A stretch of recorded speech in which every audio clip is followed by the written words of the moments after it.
जय सिया राम मित्रों। आज हम बात करेंगे एक पितृदोष के बहुत साधारण से उपाय की। आप किसी भी एस्ट्रोलॉजर के पास कोई साधारण व्यक्ति जब कुंडली लेके जाता है तो अधिकांश दो चीज़ों पे उसे बता दी जाती है उसके कुंडली में। या तो उसको पितृदोष पे कन्विंस किया जाता है या उसको कालसर्प दोष पे कन्विंस किया जाता है। अब पितृदोष क्या है कि जब भी आपका 1-5-9 या सूर्य चंद्रमा पीड़ित अवस्था में आएंगे तो पितृदोष का निर्माण करेंगे। अब वैसे को तो डराने को बहुत सारी बातें हैं पितृदोष से, लेकिन कुल मिला के कहानी ये है कि आप अपने कर्म के द्वारा अपने पितृदोष का निवारण कर सकते हैं, क्योंकि आपके पितृ हैं तो आपके द्वारा किए हुए कृत्य ही उस दोष को बढ़ाएंगे या उस दोष को घटाएंगे या उस दोष को योग में परिवर्तित करेंगे।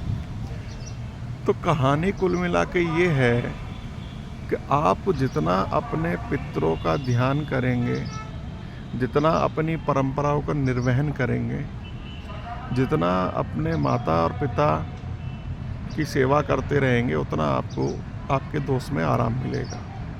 ये तो रही साधारण बात जो आम भाषा में कोई भी व्यक्ति बता सकता है। अब अगर हम ज्योतिष की भाषा में बात करें तो पितृदोष के निवारण के बहुत बिल्कुल साधारण उपायों में से एक उपाय है कि आप रोज़ाना काले तिल और दूध, कच्चा दूध, उसमें थोड़ा कुछ मीठा मिला के, जैसे कि शक्कर है, शहद है या चीनी भी मिला सकते हैं, आप नित्य बाबा भोलेनाथ को चढ़ाएं।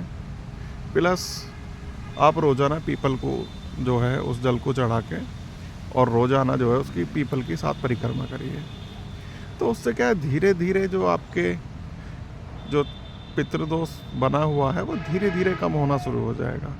अब कोई कहे कि जी विशेष पूजा करा लो, ये करा लो, उससे कोई चमत्कार हो जाएगा, जीवन में बहुत कुछ हो जाएगा, तो देखो वो तो संभव नहीं है। क्योंकि अगर कोई अनुष्ठान भी आप कराते हैं तो उसमें भी आपके प्रारब्ध से ही कुछ चीज़ों को आपके समक्ष प्रस्तुत करके कोई चमत्कार दिखा दिया जाता है, वो अलग विषय है अनुष्ठान का। लेकिन फिर भी बात वही आती है कि आपको जो है अपने पुण्य तो बढ़ाने पड़ेंगे, अपने कर्म आध्यात्मिक करने पड़ेंगे, ताकि इस जीवन की समस्याएं तो चलो जैसी भी हैं देखी जाएंगी, पर कम से कम आपका कर्म ऐसा तो हो कि आप अपनी आगे आने वाली पीढ़ियों के लिए या अपने अगले जन्म के लिए कुछ ऐसा निर्माण कर सकें जो आपके लिए हेल्पफुल रहे।